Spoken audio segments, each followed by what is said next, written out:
go. So welcome to Live at the Hive, everybody. I'm Dan Adelko. And Courtney Castle. Oh, yeah, and me. Andrew Webb. Can't get the guy to pay attention. On the ball over there. For 5 seconds.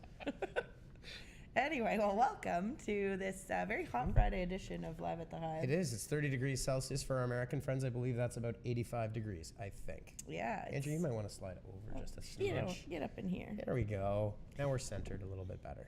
Yeah, and you may notice I'm sporting some swag for True North today. I just want to give a shout out to Communitech. Thank you for my swag pack. True North is a free festival that's coming up here in downtown Kitchener, and it's all about DTK love and just giving back to the community. And there's some live music and a lot of events and things like that. I just won the Instagram contest. I really don't have anything to do with it. It just sounds like a great festival that's coming up. Humble brag. And yeah, I won. It's my first Instagram contest I've won. I'm very excited. What did you do to win? I commented and tagged 2 friends. Bam. Contesting works, folks. Did you have that fixed? Did you talk to like Andy Dedlow No, or something I didn't. and be like, hey, Andy? I don't know if Andy was the one choosing the winners. If you were, thank you. But if you weren't, now I have my socks, part of my swag bag, goat socks. I'm very excited. I still think the analogy is greatest of all time. I think that's the connection. I don't know. Communitech, can you confirm, did you pick GOAT because it was really trendy or because of the acronym? We can't decide. Or maybe it was both. Or we have no clue, basically. That's what it comes down Trying to. to debunk this brand, and it's really become a discussion point. But Keeps us yeah. up at night. It's a pretty baller swag bag. That's for sure. It's pretty awesome. Yeah, for sure. So thank you very much for that. Nice. But and also in other big news, today is May 25th, and for all of you that know, it is GDPR Compliance Day. So, we had balloons and cake in the office. I was very excited. I'm just kidding. We're the only ones celebrating GDPR. I'm just kidding. We've been prepping for it for a while, so it's not news to us, but we will get into a bit of that. We've covered it in the past, but we'll just do a bit of a review. Well, I don't even think I told you, but have a look at this. Look at our GDPR branding. Ooh. We're fully and on every screen. Here, I'll show you this one quickly too. Wow. Look at that. Look at our GDPR. Boom. There. Beautiful. I took that off of Google Images. I think it's Creative Commons. I'm pretty sure. He thinks that it's one's Creative Commons. I was rushing. Sure I was rushing to get this stuff done. Anyway, the point is GDPR is now in full effect as it's May 25th. We will go a bit into that in the roundtable. There is another episode. About 3 episodes ago, we did go into it quite in depth in terms of just the different elements of compliance and things like that. And perhaps one of the honeypotters watching can throw our GDPR blog post link from Honeypot into the comments and pin that for us, just so that if anyone is like, what is GDPR? I didn't hear about this. If you want to take a look at our blog post written by Andrew, actually. So he will tell you guys step by step how you can be compliant and the breakdown of what exactly GDPR means for you and your marketing. Someone who just commented. Actually, this commented in our Skype group, but Neera just said, and she didn't do it in the comments, so I'm outing this from our private group. Outing you, Neera. We are actually all wearing gray today.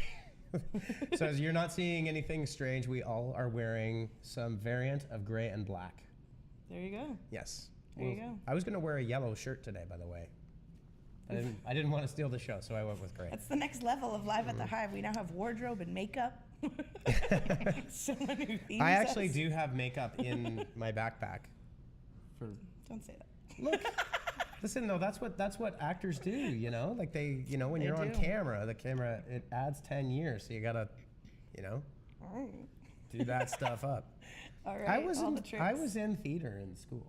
So was I was in musicals Were and you in stuff. the High School Musical too? I was in Harvey, the play Harvey. Yeah. I was in Jesus Christ Superstar. I want to see footage of that. I can dance, man. I can dance. I can We dance. just need to clip Alright. of Dan Younger saying, I'm not why gonna- am I so persecuted? So Honeypot Musical, pending 2019. Yeah. Stay tuned for that. We'll just call it Benny. There you go. There we go. But yeah, so we'll segue back into our actual I go What's away for Working 1 week section. and look what happens. The format goes all to. But yeah. Yeah, so GDPR is today, and won't dive into it too much right now, but the one thing I do want to mention to people that, I think it was kind of like Y2K. Everybody was freaking out. My inbox last night was probably one of the most annoying things to observe ever. Lots of different types of emails coming out. I think one thing just to highlight, if you haven't done anything with the GDPR, but you are CASL compliant, you are quite close to a certain level of compliance, and don't think that you've missed the boat.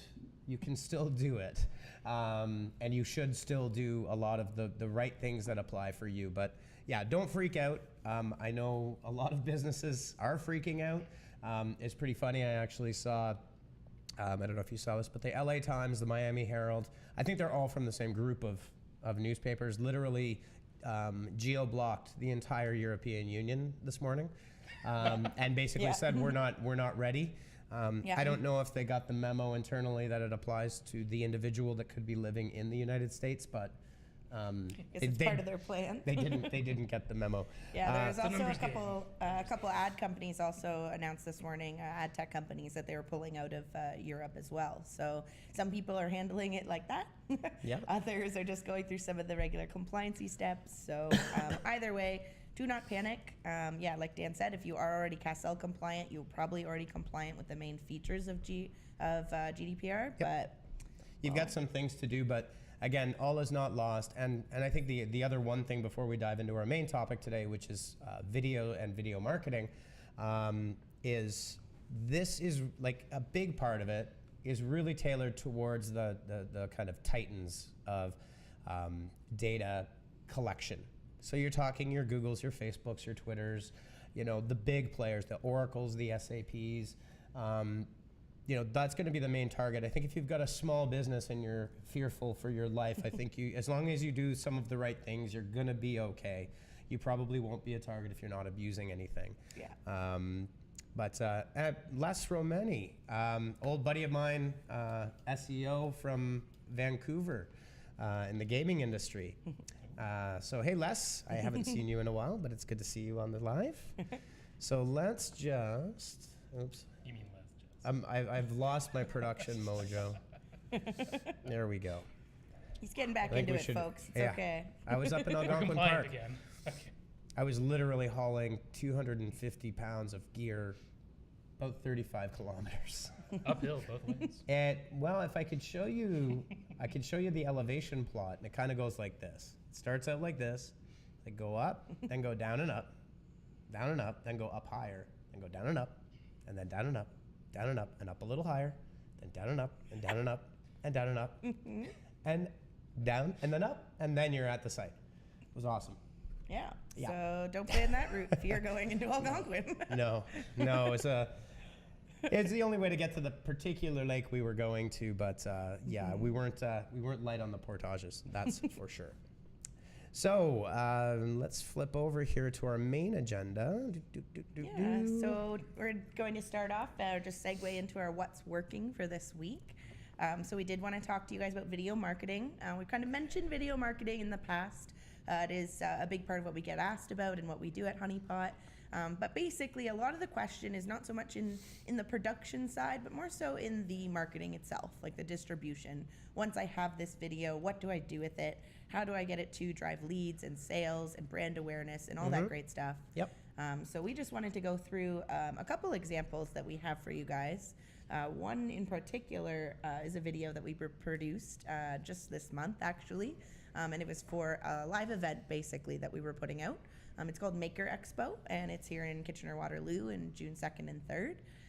And yeah, basically working with one of the larger artists that are going to be at the show, and just wanted to build brand awareness, build awareness that the event is happening, that the location of the event has changed this year, different elements like that. And basically, how can we do this playfully beyond a post that just says we're going to be at Maker Expo? How do you actually generate interest with it? And that's why video is such a great tool for storytelling. It's just the music with the visual and everything plays together so well. It's just, it just works so much better than just a straight up blog post or things like that to tell a story. Yeah, for sure. I mean, one of the key things about video, and you can see it on Facebook, for example, and many years ago we were working with Vidyard before Vidyard was pre-funding and everything, and we did a content strategy with them. And one of the key themes we came out that video is the future of the internet. And as you can see, it is. Facebook is really doubling down on video and stories. You know, I actually saw a funny thing that I found to be fascinating is that Netflix has the same market cap of $151 billion as Disney does. Now, keep in mind, Disney is about 100 years old and Netflix is what, 10? Like that's the rapid rate of growth that you're seeing with video, right? And it's pretty astonishing if you look at your phone capability to be able to play this. So yeah, it almost becomes a natural fit to say, you know, snackable video that's going to be engaging that I can distribute is a real key to success. And this one as a smaller events, right, and at Maker Expo has been very well received by the audience. I know it's one of Courtney's babies. She put a lot of work into this. So the video itself, I like it as an example because video people tend to think production, you know, immediately. I can't afford to produce video. Video is too expensive. And depending on the format and the video style that you're going for in particular, it's really not. This video that we're about to show you actually took less than 10 hours from shooting and editing to distribution.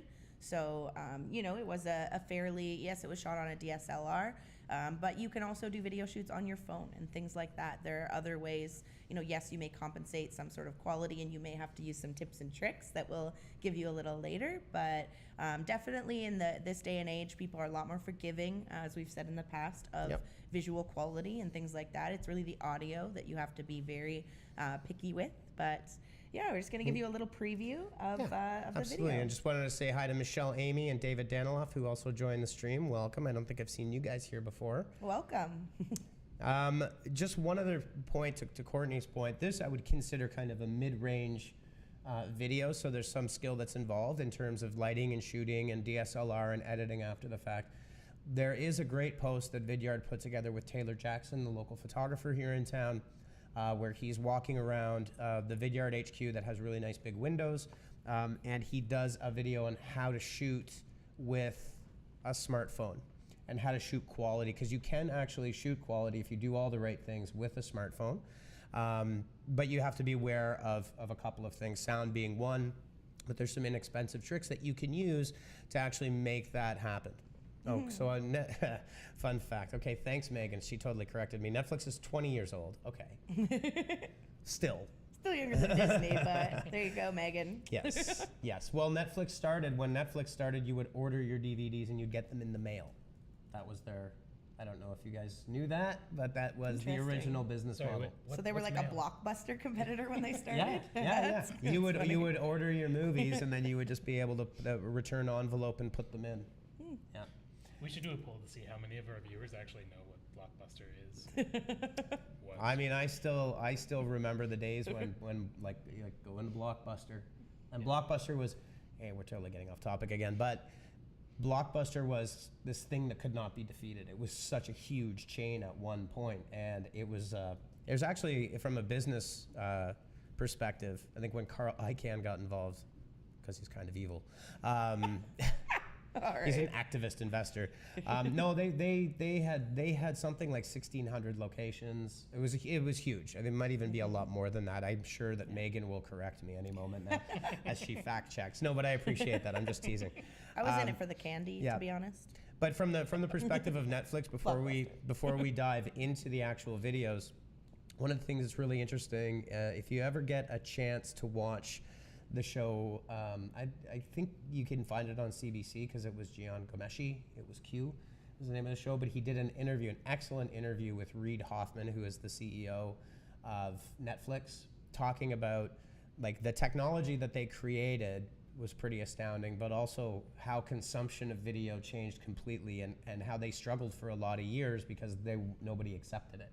And now it's starting to come around. So anyways, not to get completely off topic, my point is that as we watch this video, and please pardon the audio, it might not be the best. We're not using the audio line-in feed. We're just gonna basically hold a microphone up to a speaker. But you will get a chance to see what that looks like. So here we go.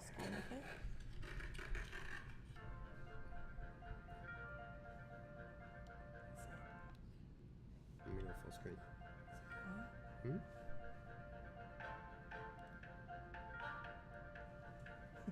me get in the audio.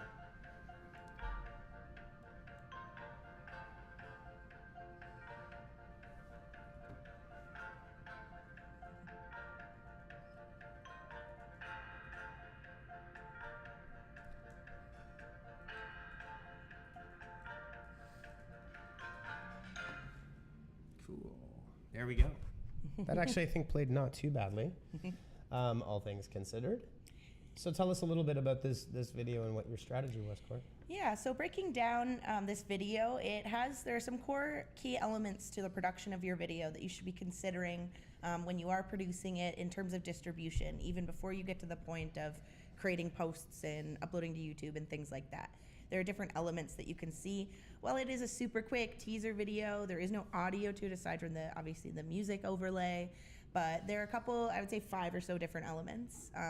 First and foremost, the product, so to speak, or the service is showcased predominantly. Like Drew himself is his own product. He is an artist and a performer and an entertainer. So very much having those facial expressions and things like that in the video itself to showcase him and his personality. And also the fact that there is a face in the first 3 to 5 seconds of the video itself is actually proven to convert better and produce more video views on social media as well. So just selecting the framing and the sequencing and the different elements of it, as well as having that audio and the sounds, the idea all stemmed from that very specific sound of a balloon twisting and someone squeaking and twisting a balloon. I think anyone could hear that sound and they know what it is, and it's that immediate audio recognition. So that's kind of where the creative idea came from. And then we decided to layer on, in terms of distribution elements, there is a contest element to it, and then obviously the live event element as well. So as you go through the video, it has a quick pace. Its number one goal is to generate curiosity and make you ask, I wonder what Drew is making. So it has one very clear intent. It's not trying to do 10 things at once, which is a very common mistake with videos. People try to put too many things into one video and try to say everything they want to say, when really it should just be one core thing that you want to get across. And then, as always, Lesson for marketing too. just in general in marketing. And then last but not least is the call to action, the CTA at the end. It's not just a video that says thanks for watching. There's an actual end goal for people. Yep. And while we want people to go to what'sdrewmaking.ca and make a guess, and it's completely surprise and delight. Someone will win a free custom balloon creation from Drew, and then there will be a big live Facebook reveal at the actual event itself. So you can see that this is kind of it's playfulness, it's brand awareness. But it's done still with an intent, in that our goal was to reach a certain number of video views. So when we did actually distribute this video, it did actually generate over 800 minutes in view time on Facebook within the first 3 days. And we did, it was entirely organic aside from a $50 boost. So we actually ended up with less than a penny per view as the cost per view for this. So very successful in terms of building brand awareness, also leveraging the notoriety of Drew being recognizable in the artist and the balloon artist community. So leveraging some connections that way. But there were many elements to the campaign itself aside from just the video. And we'll get into a bit more about the distribution and what you actually do once you have the asset. So and I think that goes to the point we often see. I think the saddest thing in the world is a beautifully created video that costs maybe $10,000 or $25,000 that sits on a very sad, lonely little YouTube page without a title and 20, 30 views that are probably from the people that posted it. So there is the creation of the video that is absolutely important, but there's the distribution, and you got to put some effort into it to get that out there, and hopefully you've done all the right stuff on the video itself, that it's engaging and shareable, and you're reaching the audience. I think the other one point that's important here too is the use of the sounds and not relying on audio, because a lot of video all Facebook video is played by muted by default, so you can't really rely on the fact. And I know when I watch videos on YouTube, just as a user, I don't typically turn on the sound ever. So you have to use the text and that type of pacing to be able to give your message through to people. For sure, and when we posted it, we even included in the initial announcement post that was boosted, we included the copy that said "sound on" for this one, guys. because yes, it's all auto posted. When you post a video to Facebook, it does not play, it's muted. So yes, in that respect, your video does have to be able to stand alone. So if you do have, for example, like an interview with someone in text, just make sure that you do have like subtitles, captions, something that allows to guide the reader through. That's why the videos you see that are very text-based and very kind of like a motion slideshow almost are very popular right now, and have been for a while. Absolutely, absolutely. We've got some more examples, but why don't we roll through the agenda here and let's talk a little bit about the types of videos. Oops, let me just flip over here. There we go. Oh, and by the way, props to Matt last week for a challenging setup for his first time. And I'm going to give you the little explanation of the setup, and I told Andrew this earlier. So last Friday when we walked in and I was giving Matt a tutorial on how to run live stream, I was greeted with the welcome to version 5 installer, and I said, yes, go ahead. And that was a little bit of a disaster, not on our part, but on Livestream's part, because today when I walked in, so it lost all of our scenes. We had to recreate the scenes, and then the actual functionality of the app wasn't working the same way. So Matt had had a little bit more of a complicated transition set. I walk in today and I got the please update to version 5.1, and I read all the reasons why, and it literally every single reason why was the problem we were having last Friday. So good job on struggling through that, Matt. That was actually Livestream's fault, not ours. So anyhow, so yeah, looking at the types of videos. So let's just roll on through.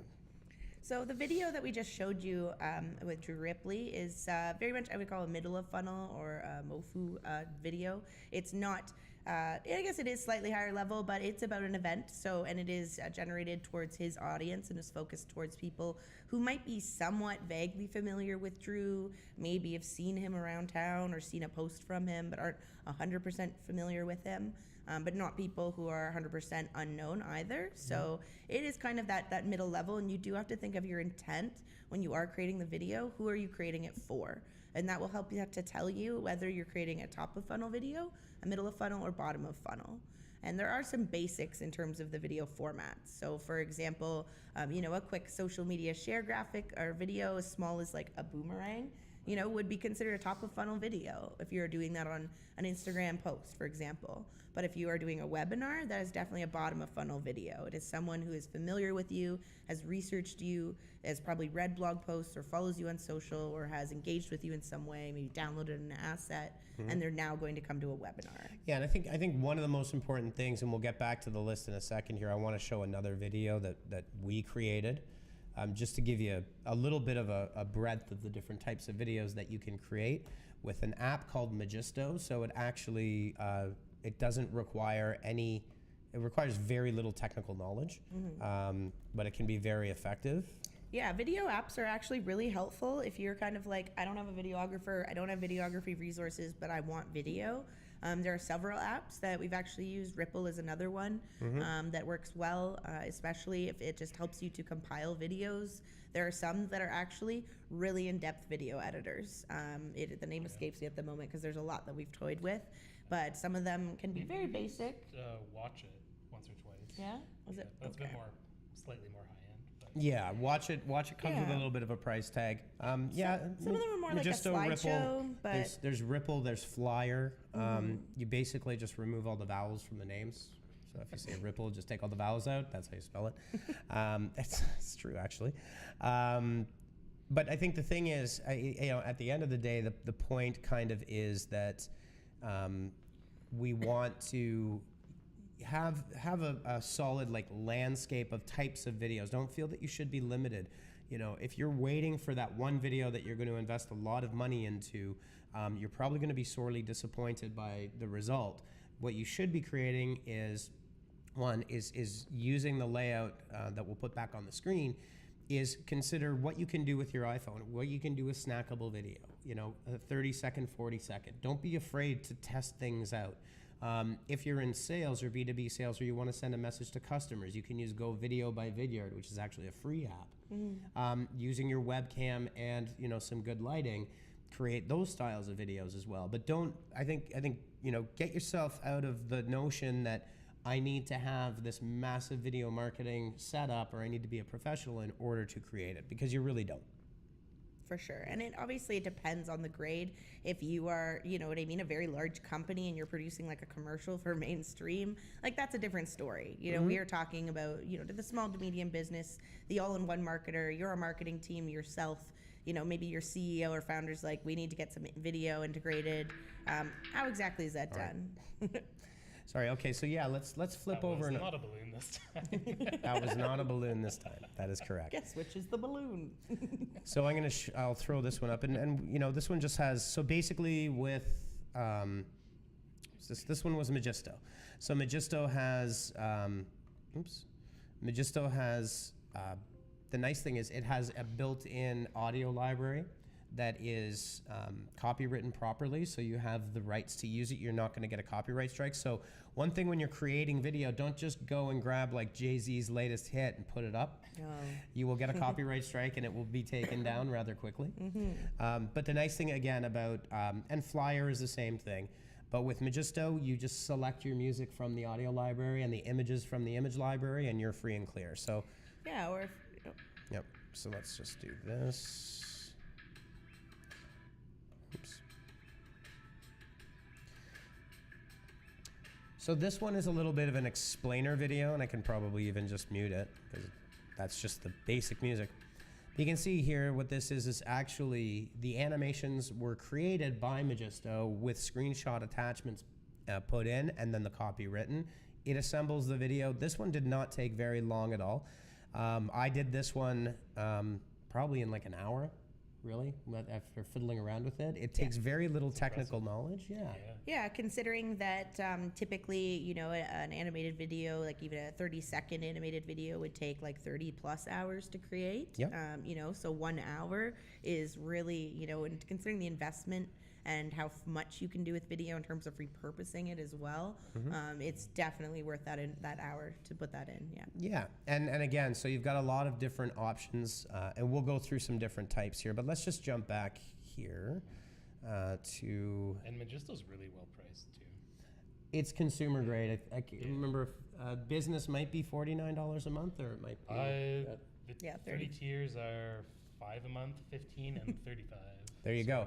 So for $35 a month, you could be creating. So if you're a small business marketer, or a one-person show as a digital marketing manager in a startup or a business, or social media marketer. Yeah, you could actually really impress a lot of people by making a $35 a month investment and loading up your videos and just coming up with a good script, and you're going to get tons of views. For sure. And you'll build that audience. You know, in a lot of the same ways with this live.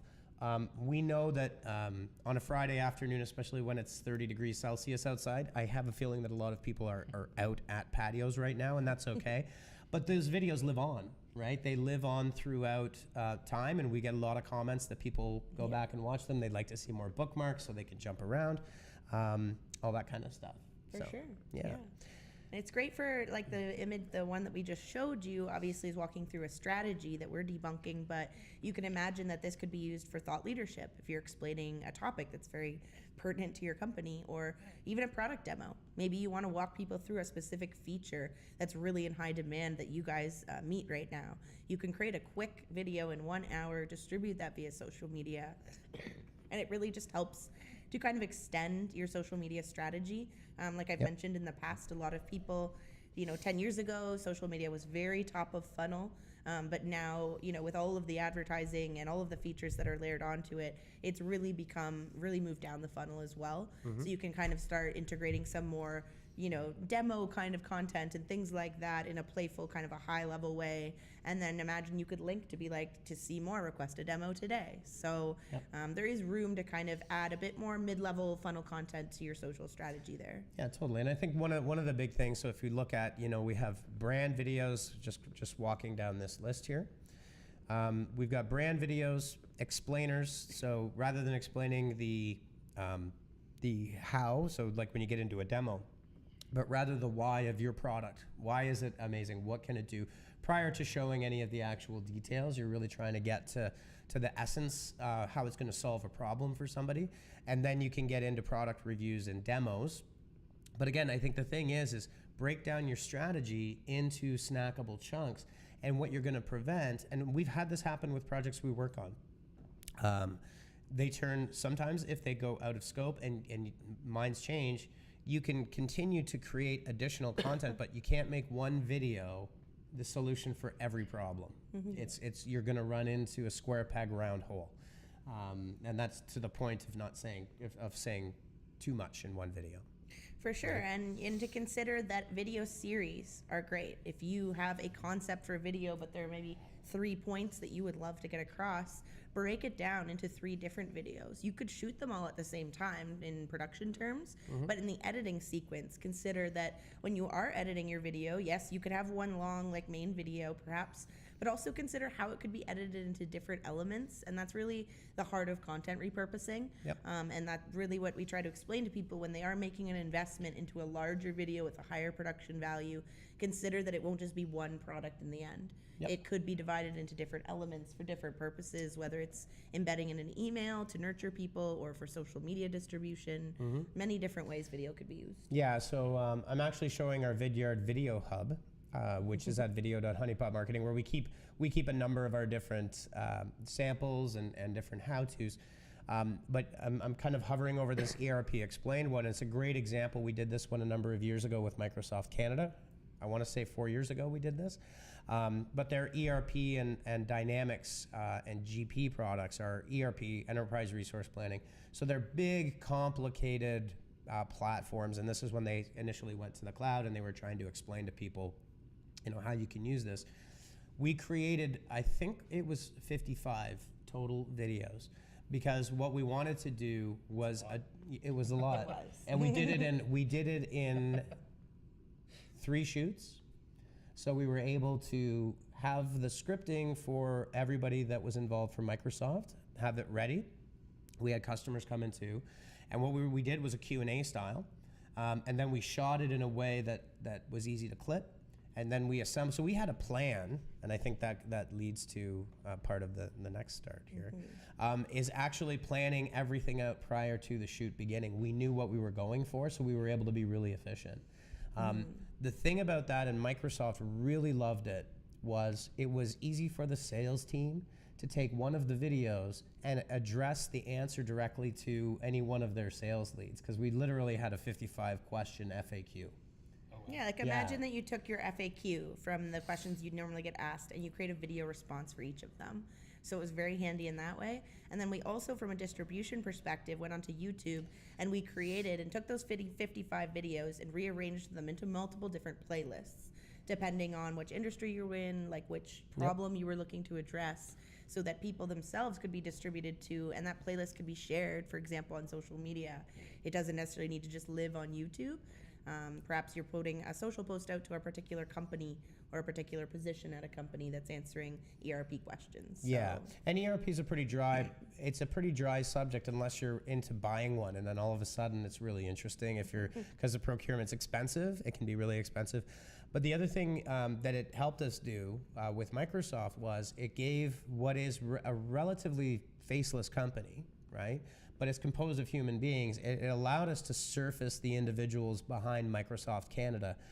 So that they were talking, one was a VP and another was a director, and you had the VP of sales, and they were all addressing their different components. So it was very effective from that perspective. So yeah, plan it out, make sure you break it down, and then you can stitch things back together, to Courtney's point, whether it's through a playlist or you could physically stitch it together in another edit. Yeah. Right. What would you suggest that people do to prepare for that video? I mean, a storyboard and a script, but what else? So we'll always typically put a brief together before we create any video project, similar to when we do any other campaign. There's always a campaign brief, and that is before we've shot anything, before we've written a line of script, we will always outline what is the concept. So just like we do with any other campaign, what is the goal? The goal here isn't to produce a video. Like, we need the video for some end cause. So what is the goal? So for example, for the Drew Ripley video, it was not to generate leads, it was to generate video views. So you have to look at specifically what is the intent. Is it a sales asset that you're producing? Is it a website asset that's more top of funnel? So what is your goal? Then we also outline what is like the production outline of it. So like things like length, how long is this video going to be? Is it going to be animated? Is it going to be, you know, real time? Like how is it going to look? And then we get into the actual distribution element of it as well, which is literally where is this video going to go? You should not produce a video and then ask where is it going to go. To Andrew and Dan's points, like what we've been saying all along, there are different elements that could change the video itself depending on where you're putting it. Oh, for sure. So, I said, if faces convert well on social media, you want to have some sort of emotion or face clip with an expression in the first couple seconds. Yeah, and I think one of the important things that I see a lot with video is people get very hung up on the creation of the video, and that's really the vehicle, right? It's the tactical, it's the what, right? And if we go back to the old start with the why, like what are you trying to achieve here? And ignore the fact that there's a video altogether. You're trying to solve a problem, and video is going to be the tactical solution. Yeah, it's part of the that. toolkit. Yeah. Yeah. So what, you know, if you were to write out, I think this is one good thing, especially for business, when you're creating these business videos, is what is the problem that you've got? What's your pain point? Are you having trouble humanizing your company? Are you trying to convey company culture because it's a great place to work, but nobody would know it, right? You know, list out your pain points and then figure out what the solution points to those will be. And then you can start to figure out, okay, now here's how we can create these videos.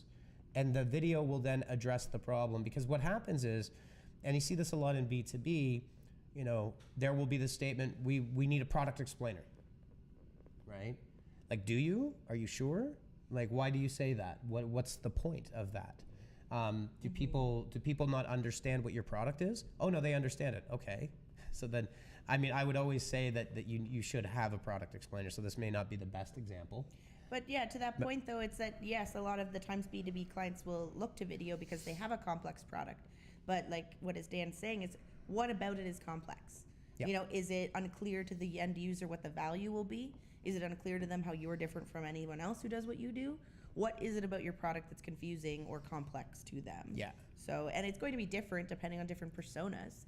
A lot of the time in the B2B space, you're speaking to many different people at a company. So, you know, if you have a very technical product and you're talking to a CTO, you may not have to explain things in the same way you would to a marketing manager or someone else. So. Right, and again, I think the thing is have you identified your pain points? So just as an example, maybe you do have a complex B2B product or a SaaS product, and you're in a market where you have, and this invariably happens, is you have, you know, 5 to 10 competitors that look like they do everything exactly the same, right? So feature for feature, if I was a lead, I wouldn't know what distinguishes you. Well, in that case, one of the things I would say, just as a rough example, is you need to show, not tell, and do product demos. So you can actually let people see the product that you're offering and why it's different. And you can zone in on those elements. So it's kind of that process. Yeah, For sure. but definitely beware, because there is this overriding nature. It's that we are making some video. And I think that's the first most dangerous thing, right? Because then you're just making a video, like you're without a focus, right? Yeah, but to just in what we're saying here, really, it's that make sure that you're confident in your strategy before you move into any execution. And that's really true for anything in marketing, in that whether it's a video that you're doing, a contest, a PPC program, it's just the strategy has to be thought out. You may need that to launch right now, right here, but if you launch that without a thought out strategy, then it's really just resources wasted. So do take the time to put the thought into the distribution and things like that. You know, don't be one of the videos that sit on your YouTube channel. Yeah. And yeah, although YouTube distribution is an important element of it, and even the ad side of it, but yeah, there's a lot out there right now, especially with video. Yeah, totally. So I think, are these production tips from Adrian? There's some from Adrian, some from the team, and some Okay. that we went through. So, you know, Vetted I guess by Adrian. Vetted by Adrian. vetted yes. by Adrian. So, you know, we talked about, you know, the different types of videos, where you should start in terms of trying to solve your pain point. And when it gets down to actually, you know, hitting record and doing it, we've got some production tips for you. And so we can just start running through these. Awesome. Yeah. Make a storyboard. First and foremost, the storyboard. First and foremost is a storyboard, and storyboards don't need to be complicated. You can use Microsoft PowerPoint or Google Sheets, and every one is a board. It can be very simple and very rough, but definitely planning that side of the blocking out is critically important. Even if you're using an iPhone and iMovie on your iPhone, you should still go ahead and think that through. But Google Slides is particularly good because it's collaborative. So someone else could jump in and leave a comment. And, you know, a piece of paper is great, but, I mean, it's a very intuitive way. You know, you can see everything all at once. I mean, video is not usually a one-person show. There's usually a marketing director. There's the videographer. I mean, there might even be specialist videographer positions. I mean, someone might be the person who shoots. The other one might be the person who edits. So, I mean, you know, getting everyone's input before you start is going to save you a lot of time and money. Yeah. For sure, yeah. That's a very true statement about video. It is very rarely ever a one-person project. It's a very collaborative process, and especially as an agency, you know, we're producing a video that's very front-facing, that needs to be very on point with how a company wants to be represented. So it is very critical that everyone's on the same page and that everyone understands that. Yep. And that's what the storyboard is great at visualizing. Because I could explain verbally the concept of a video that I have to somebody, but they're kind of like, they might have a different vision of it, you know, as someone else. And it happens every single time. So you have to be very specific in storyboarding out the messaging before you get into production, because once you get into production, it can turn into a nightmare of tweaking, changing the message, going back, going forth. Yeah. You kind of really have to have that storyboard down first. So because once you're in the production cycle, you can get lost in making, because as soon as you make one change, it's like Jenga. As soon as you move one, the whole thing is going to start to move. Yeah. Right? And once you have everyone on the same board, no pun intended, it's like everyone's there, everyone understands what it's going to look like and be, you know, the sequence and the concept of it. Then you can give people assignments. Like typically there is someone who would lead the project and act as the producer, so to speak. So I do that on our honeypot team. So I will give different people assignments, whether, for example, we were just shooting with our friends at Whistlebear the other week, and we had many, many interview subjects, about 15 of them. So people need to be prepped a little, you know. Everyone that I shoot with, very, very rarely do I ever get someone who's like, I love to be in front of the camera. Yes, please film me. Like, these are not actors and actresses for the most part. They're usually testimonials from real people, you know, going about their everyday life. So Hashtag is this thing on? yeah. So, you know, there has to be just elements of it where you provide them to make them comfortable with things like questions to get them thinking if there is an interview that you want, and different elements, and just explaining to them what is actually going to happen as they show up for this shoot. Yep. And just make sure that everyone has those assignments, and also that you have your shot list. That's what my videographers help me put together, because there's nothing worse than walking away from a shot and being like, oh my gosh, we should have gotten this. Or when someone's editing, they're like, oh, it'd be perfect if we would have gotten this clip. So really, really, the shot list is your wish list of, these are all the shots that we need to get while we're there. Yep. And that's anything from interview to B-roll. So. Yeah, for sure. And I think we're gonna have to skip through because we're already at 45 minutes. So we might just accelerate a little bit. I think there's some really good tips on here. 3-point lighting is not optional indoors. 3-point lighting is the most basic. Actually, we technically have a 3-point light set up here because we do have natural light, but we're not able to block it completely, so we're violating our own rule. But you can mix lights if you're careful with it. But we're doing it creatively. It's all daylight light. All of it is daylight light. So what you don't want to mix is like a tungsten light, so a standard light bulb that's a little yellow, with a daylight. You're going to get a color clash and get weird skin tones coming out of it. The one thing I think that's the most important thing here is take multiple takes. Don't say we nailed it with one shot. You'll want to do at least 3. Words. Yeah, famous last words. The joke is like, I will do another for safety, you know, and you have to be the person to push it. There has to be. I do recommend there is a person who is in charge of the shoot, who runs the shoot. You know, a lot of people aren't quite sure what to do on a shoot. It might be their first time. And everything from the placement of the subjects to the lighting to, you know, anything, the framing of it. Is there something odd in the corner? Don't be afraid to say, like, we need to move that, or this person needs to, you know, change their hair or something like that. Just you will regret it after the fact if you don't have that perfect shot. And just the details, there's a lot to think of on the shoot. So that's why giving these people these specific things to look for, like someone in particular is in charge of finding the soundbite and making sure the subject is saying the right words, while another person is looking at framing and lighting, things like that. Totally. Okay, let's move down here to distribution strategies. So we did talk a lot about that. And everyone's favorite question of budget. Your favorite question of budget.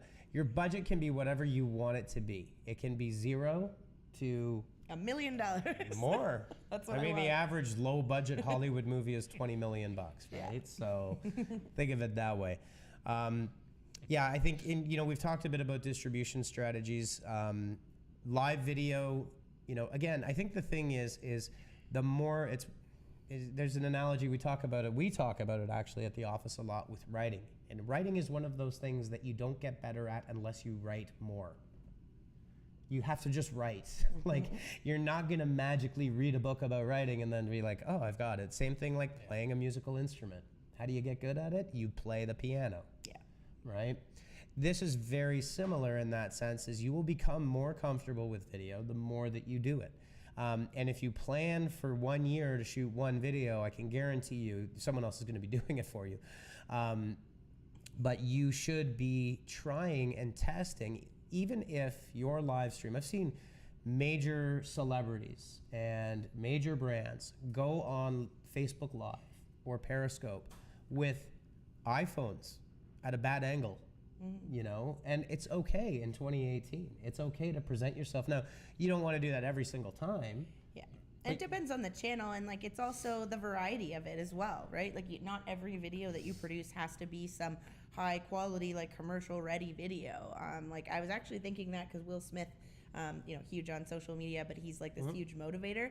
He does it too. Sometimes he'll obviously Will Smith is in these huge blockbuster videos, but he also just breaks out his cell phone on his Insta and live streams when he's having like a moment that he's thinking, and he'll be like, I just wanted to share this with you guys. And it's fine. Like people get that. They get it's his personality coming through, and it's proper and appropriate for the channel, right? For Instagram itself. So and it really helps to just kind of, obviously they're celebrities and things like that. But from a brand perspective, it helps to show that kind of behind the curtain reality of your brand as well. Yep. So I think one of the other things, for example, maybe you're involved in your local community and you're doing at a charity event. Well, go live on Facebook or Instagram when you're at that event and then tag that charity. And there's going to be lots of people there. You're going to get that visibility instantly, and it's the dead easiest, simplest thing you could possibly be doing. And you'll get a lot of love out of it from the charity and your partners and people that you're working with. So think, think globally, act locally. It's like that. Think big, but act small. Well, it is. It's a takeoff on the analogy. It is. But I think one of the things in terms of distribution is obviously taking advantage of social media and not just treating it. I think one of the big mistakes you see a lot is that people try to get eyes on their videos, and you should get your video to the eyes. So fish where the fish are. Don't put it up on a YouTube page and on your homepage and try to drive people to it. Put it out on multiple channels where people are and let them and put it in front of them. It's a very different theoretical strategy or philosophical strategy, because very often you see this thing is embedded on our homepage and that's all we're doing with it. For sure, yeah, and there are other elements to it. Like when you see a video that's from one of these large publishers that has millions of views, hundreds of thousands of views, that's not just them posting it to social media. Like that is one leg of like a 10-part plan that they probably do.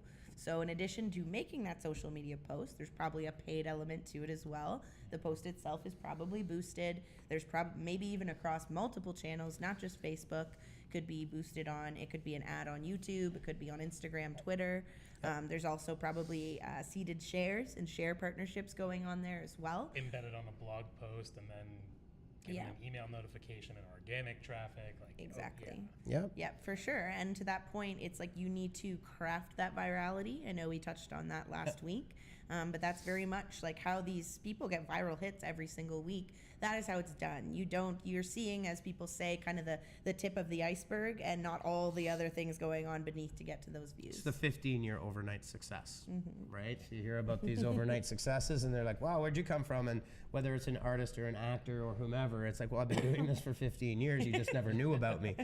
I wasn't successful. So yeah, and virality is crafted. Virality very rarely is mistaken.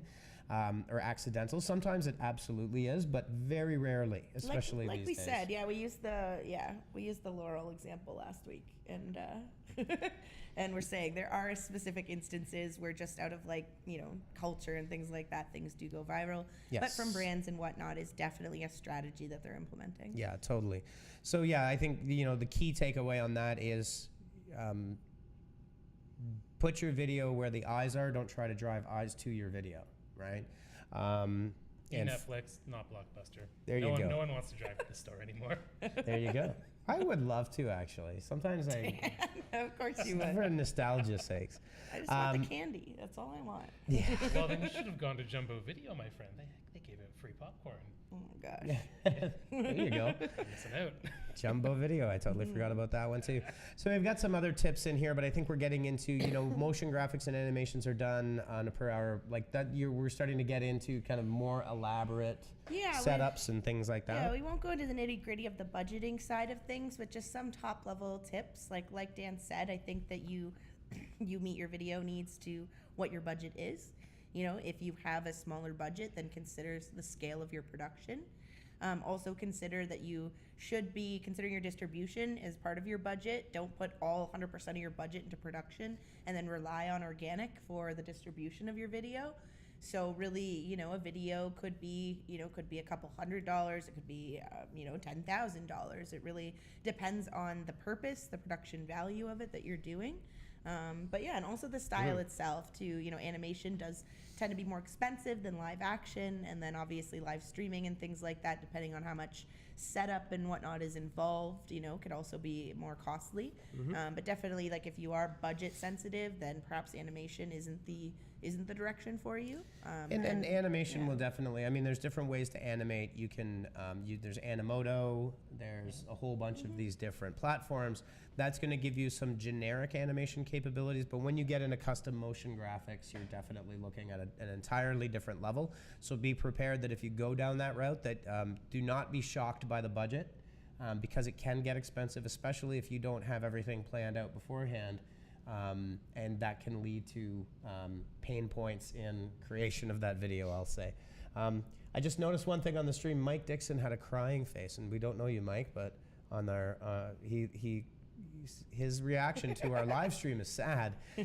All I can think of is that you're sad about the GDPR, and I'm sorry if that's the case. We try to joke a lot. Maybe they're tears of joy. Maybe. Yeah, you never know. You never know. All right, so moving right on. So that's our little overview on video. I think there's a lot more. Talking about video is, it's a big chunk to try to bite off in even a 45-minute. Yeah, so I think we're going to revisit this because video is just a massive part of modern marketing and where you go with it and what you do with it. So for sure. So let's jump into, what do you want to do? What's new? Yeah, I think we'll just, because we did already kind of discuss GDPR a bit, and we kind of front-loaded our roundtable this week. But yeah, maybe we'll just close out today with a bit of what's new and what's happening in the world this week. Always some advancements, always changes, always things happening. Okay. Excuse me. But yeah, one of the first new things that was rolled out this week is Instagram now allows muting. So you're probably familiar with this feature from Facebook in which you can mute accounts.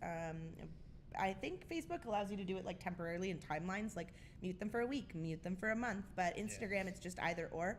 You either mute the account or you can mute their stories or their account entirely when you mute someone. So basically they'll just be either removed from your stories or just entirely and you won't see their content anymore.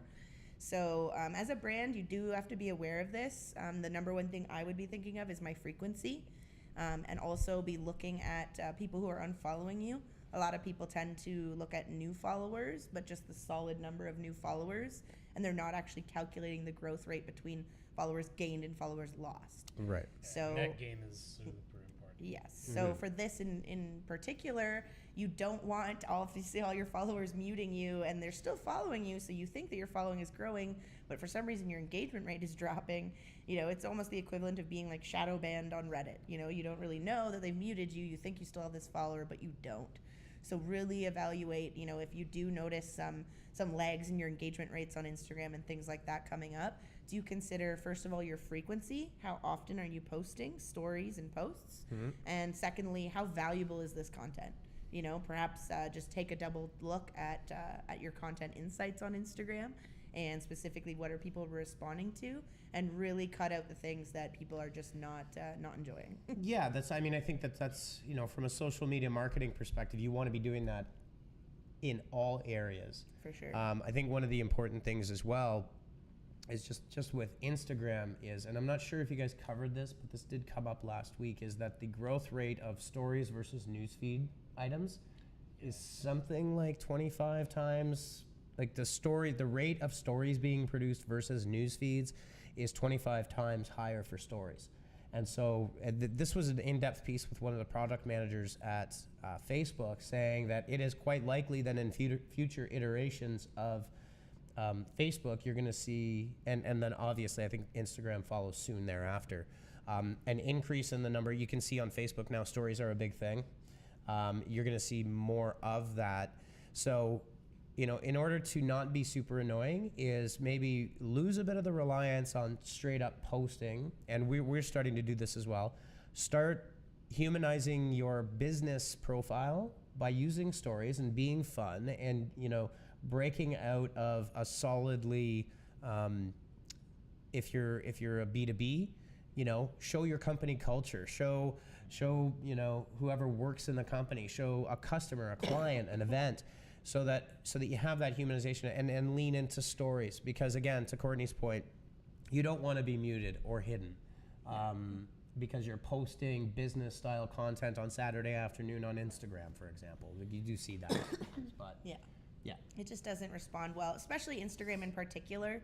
A lot of people probably might not even have Instagram, especially in the B2B space. But if you are a visual product or anything like that, like for example, any photographers, anything like that, restaurant, like food items, and you are on Instagram, just consider the strategy you're using. And you don't, stories are growing a lot. That's why they've added them as an ad placement on Instagram. So you really don't want to kind of shoot yourself in the foot and not use that channel. Yeah. And look, I think on the B2B side, you will get a lot of people that have very stagnant opinions inside of B2B organizations. There are a lot of very large B2B brands like Oracle and Salesforce that have got fantastic Instagram feeds. Whatever it is that you're selling, you can integrate and use Instagram, and even if it's brand building and recognition, that you can go a long way by using that strategy, for sure. For sure. Yeah. And you can see that, Facebook's really, this is like the second new feature in a couple of weeks.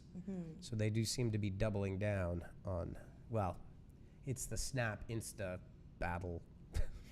Yeah, we knew when they added it as an ad placement back in March or so that stories were definitely going to be a focus of them for this year. But yeah, it's interesting. I enjoy them. I look forward to seeing what else they add to them. Yep. But yeah, and in other news this week, we also had Quora. For those of you who don't know, it's the question and answer social media platform. It's a little more professional. I don't know. There are a lot of weird questions on there too. Just the consumers being themselves. But it's question and answer focused, and they've introduced, I believe it was late last year, they came out with their actual ad platform itself. So it was search-based ads that you could do at the time. So you could target them by interest or by keyword. Yep. So for example, if you're in a space, perhaps you are a mental health service, and you provide community services, and mental health is a huge discussion point, you could theoretically run ads for perhaps a free consultation hour that you have, or free counseling hour that you have for people, against people asking questions about depression, for example. And now the next reiteration of that is they've added display ads. So just as, in AdWords you have search, the text space, they now have display image ads as well. Yeah. So same targeting, same potential, and same kind of interest in that it's the intent. That's what kind of makes Quora more interesting than other platforms, is that people are asking questions. So they're obviously interested. They are curious. You know, it's similar to the intent on AdWords and Yes, Google. that's correct. And I think Quora has a really a specific spot in a funnel and with all sorts of products, B2B and B2C. I think the thing to keep in mind is when people are researching, a lot of the right types of people will go to Quora. It's kind of where the smart kids hang out to get their questions answered, in especially the B2B space. When you're researching complex products and the price tag is $25,000 to $100,000, you go to all of these, and invariably people end up at Quora. So you've got this really great opportunity for placements to put your brand. Let's say I'm an IoT vendor. Well, there are tons of very, very in-depth conversations with IoT, like recognized IoT professionals. You could put your ad placements within those threads and get the right visibility at the right time for those right people. It's not for everybody, it's not for every product, but it's definitely one of the sleeping giants out there. Yeah. For sure. Totally. And those long threads actually pick up a lot of SEO value as well. Yep. I mean, you will find Quora pages just 20 comments long, and you might have to read through it for context, but like it will answer your question. Yep. All For sure. likelihood. Absolutely. Yeah, and from the ad perspective, you can also marry it up with the organic efforts, like from an SEO or even from like a thought leadership, like brand building perspective.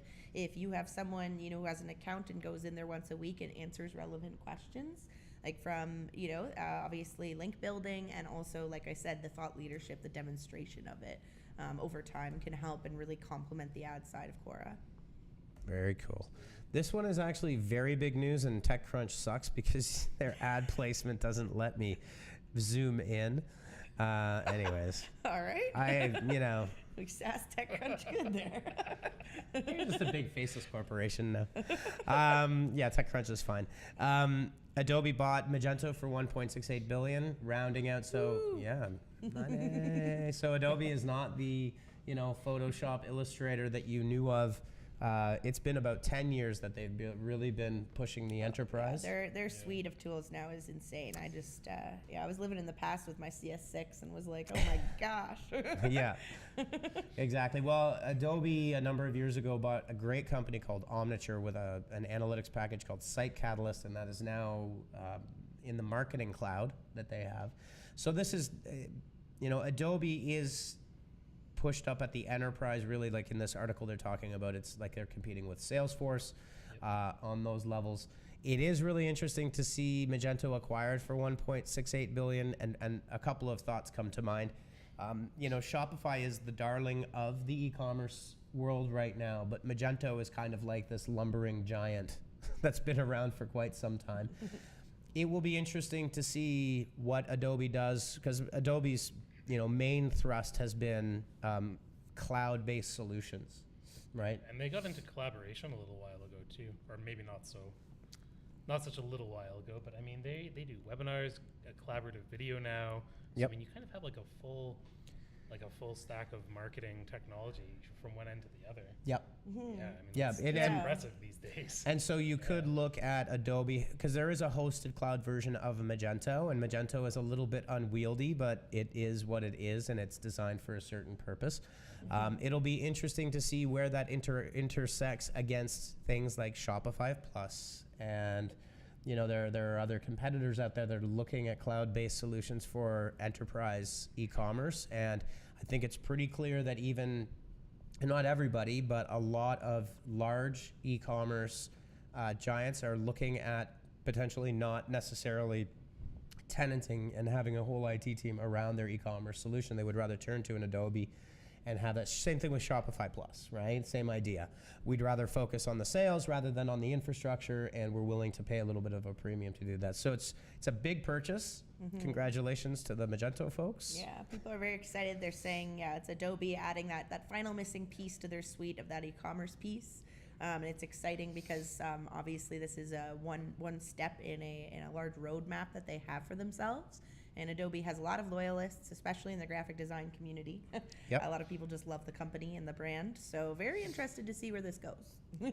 Yeah, well, and congratulations to the private equity fund Primera, because they threw in 200 million and walked away with 1.7 billion. Not bad for 2 or 3 years of investment. Woo. Popping the corks at Primera If you've got the the other 200 day. mil to invest, there you go. I have visions of Wolf of Wall Street, but whatever. Sure, they're having a good time. It's Magento's a great platform, and it highlights it in the article. Coca-Cola uses Magento, Yep. so Especially enterprise level, yeah. Yeah. That's specifically what it's known for. If you're like, what's Magento? Definitely enterprise, large companies using it for the e-commerce stores. yeah, so. it's got a lot of power and capability behind it. But again, I'm kind of curious to see how Adobe is going to potentially use this across the board, right down to potentially a Shopify competitor. Yeah. Magento has had the Magento cloud. It just wasn't as consumer driven as Shopify was. But we love Shopify. It's just, this is an interesting, when a big acquisition comes in like this is where this is like the clash of the Titans throwing thunderbolts at each other in the sky. You walk in there and here's 1.6 billion, we'll take it. And then interesting to see what they're going to do with it. So anyhow, we're slightly over at an hour and 5 minutes. We're 20 minutes over I technically. think there was one new. Isn't there another what's new? Are we Yeah, closing I it know. out? We'll close it out. You know what? You literally, I think people are dying. Potentially, if you're still That was the watching. one I added too. It wasn't. See, Oh, Andrew. Andrew. Okay, Andrew broke fine. the rule of thumb. 3 what's news, Andrew. Do you want to talk about it? All right. No, it's all right. Oh, yeah, you go. You go now. What's new, Andrew? Well, there is something called the Microsoft Audience Network now, which is supposed to bring Bing advertising and LinkedIn advertising closer together, so it's a bit more of a holistic platform, which is good news if you enjoy not having to log into 3 or 4 or 7 different ad platforms. So yeah, anyway, little tip for you. Yeah, but basically, if you know the GDN, the Google Display Network, and Facebook's Audience Network, it's just that any of these large advertising platforms have a group of third-party sites that are a part of their networks. And so, yes, this is Bing unveiling theirs, and it'll also be part of LinkedIn. So, yeah, interesting on the advertising side. If you are an advertiser, you're probably like itching to get your hands on it and see performance and metrics from it.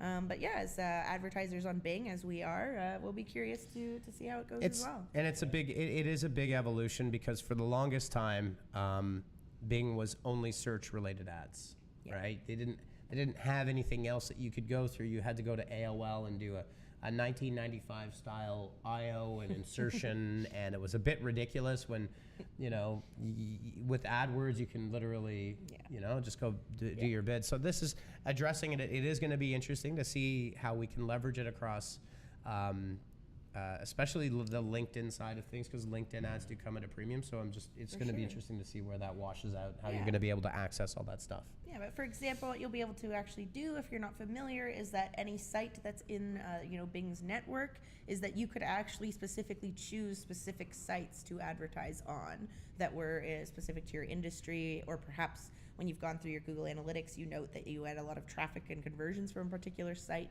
You can actually advertise on specific sites and URLs through it. So definitely part of the strategy that makes it more targeted and just tightens that up, and typically produces more efficient results with your budget as well. So, Totally. yeah.